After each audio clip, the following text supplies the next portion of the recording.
아브라함의 명령을 쫓아 그의 노종인 엘리에셀이 이삭의 신부를 구하기 위해 아브라함의 고향 땅으로 향한 후 그곳에서 아브라함의 친동생의 나홀의 가문에 속한 부두의 딸 리브가를 만나 결혼 승낙을 받는 장면이 기록되어 있는 본문입니다.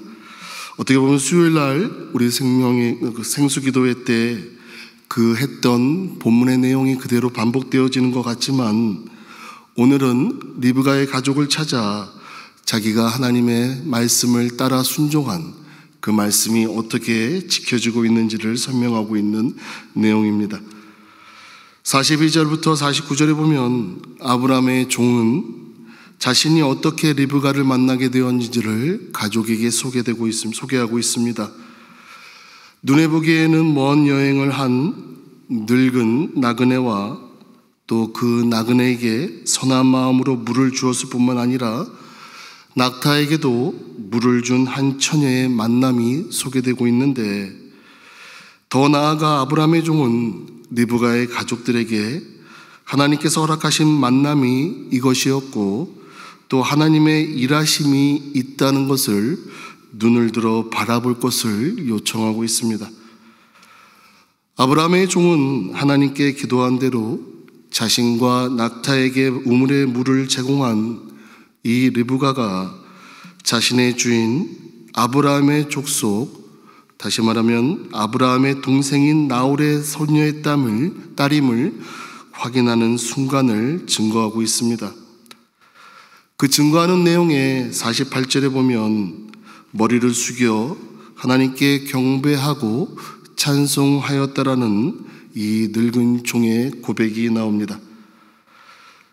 그 늙은 종이 하나님을 경배하고 찬송한 그 이유가 무엇이었겠습니까?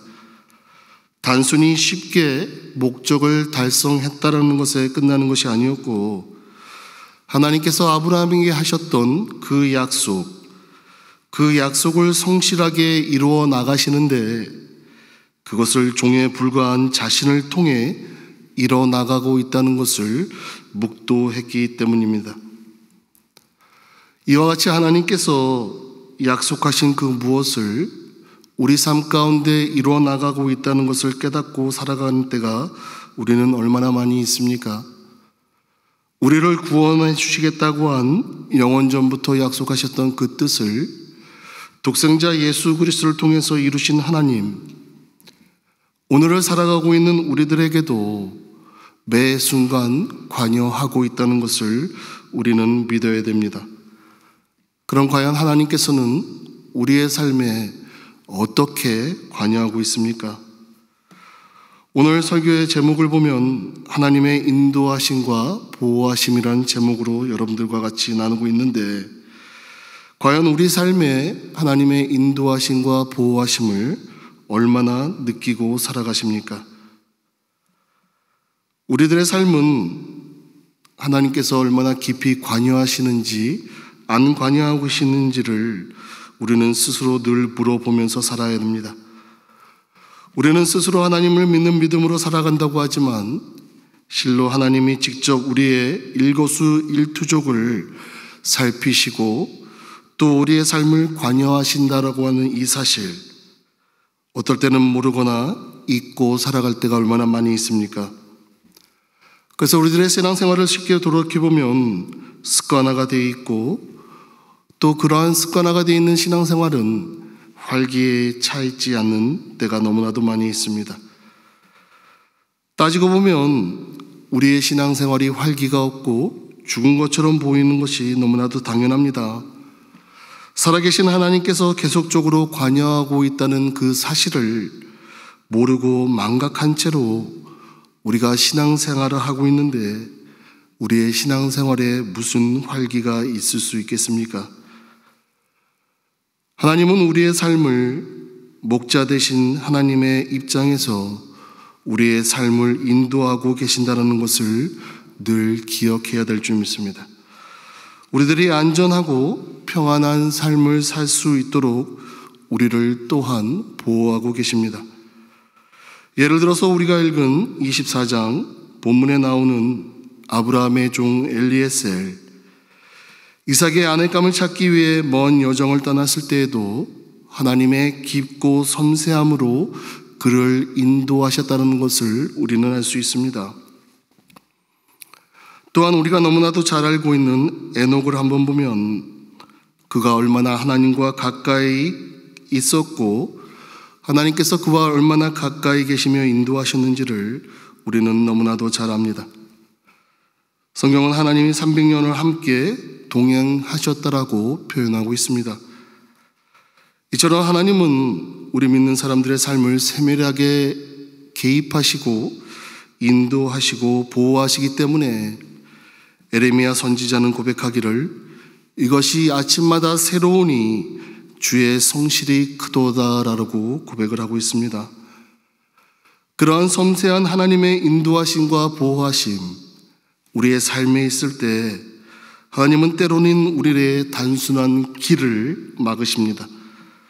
하나님은 때로 장애물을 두셔서 우리들의 삶의 방향을 바꾸시고 또한 삶의 채찍질을 하셔서 우리들의 하던 일을 중단하게 하시기도 합니다. 예를 들어 여호수아가 아이성을 공격을 할 때 실패하도록 하신 것을 우리는 기억합니다.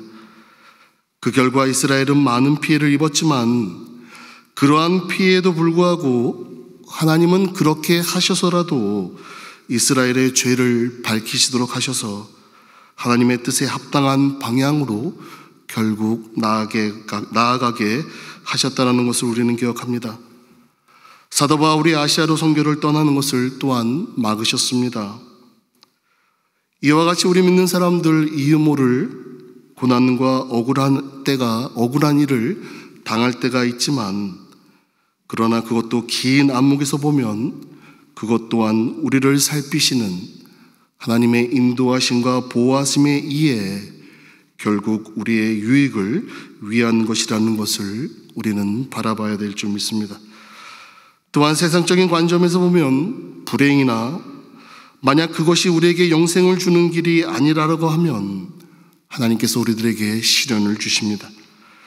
심지어 어떤 경우에서는 그가 병들어 죽는 것이 그의 구원에 유익한 것이라면 하나님께서는 단호히 행하십니다. 하지만 물론 그것이 우리의 구원을 위해서가 아니라고 하면 하나님은 우리의 머리털 하나라도 다치지 않게 하시고 보호해 주십니다. 하나님께서 섬세하게 우리를 인도하시고 보호하시는 가운데서는 때로는 우리를 그냥 버려두시기조차 하십니다. 하나님은 이러한 행동을 불신자 또는 신자들에게 하십니다. 불신자 경우에는 하나님께서 저희를 그 상실한 마음대로 내버려 두신다라고 하셨습니다. 그리고 합당치 못한 일을 그냥 하게 내버려 두신다 하셨습니다.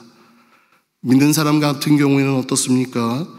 탕자의 경우를 보면 우리가 쉽게 이해할 수 있습니다. 아버지를 떠나 마음대로 살고자 했을 때 하나님은 그냥 내버려 두십니다. 그래서 세상을 섬기는 것보다 결국에는 아버지를 섬기는 것이 더 낫다라고 스스로 깨닫고 돌아올 때까지 그냥 내버려 두시는 겁니다.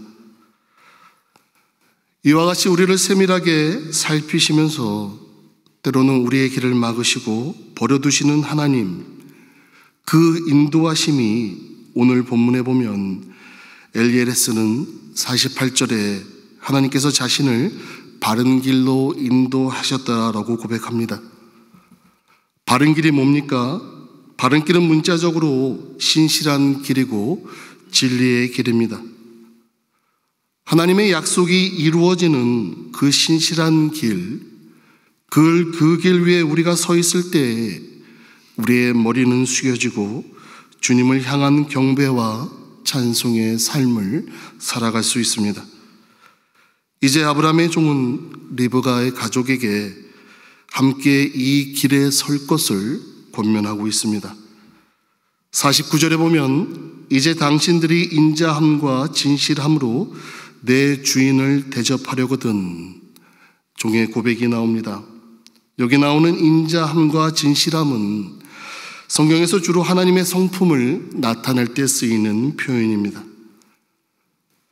즉 아브라함의 종은 우리에게 인자와 진실을 베풀어 주시는 하나님의 신실한 길에 같이 설 것을, 같이 걸어갈 것을 권면하고 있는 것입니다. 우리가 살아가고 있는 이 세상은 언제나 세속적인 가치관을 향해 눈을 들어서 남보다 더 많은 것을 손에 쥐고 또 그것을 누리는 것이 바른 길이고 성공의 삶이라는 것으로 우리를 유혹하고 있습니다. 세상의 여러 생각들은 옳고 그름을 떠나 누가 그것에 대한 더욱더 확고한 의지와 힘에 있느냐에 따라서 좌우지되고 있습니다. 그 어느 누구도 그것이 옳은 길이고 바른 길이라고 자신할 수가 없습니다. 왜냐하면 세상은 늘 변하고 지나고 나서 보면 실투투성인 것이 바로 세상이 우리들에게 제시하고 있는 방법이기 때문입니다.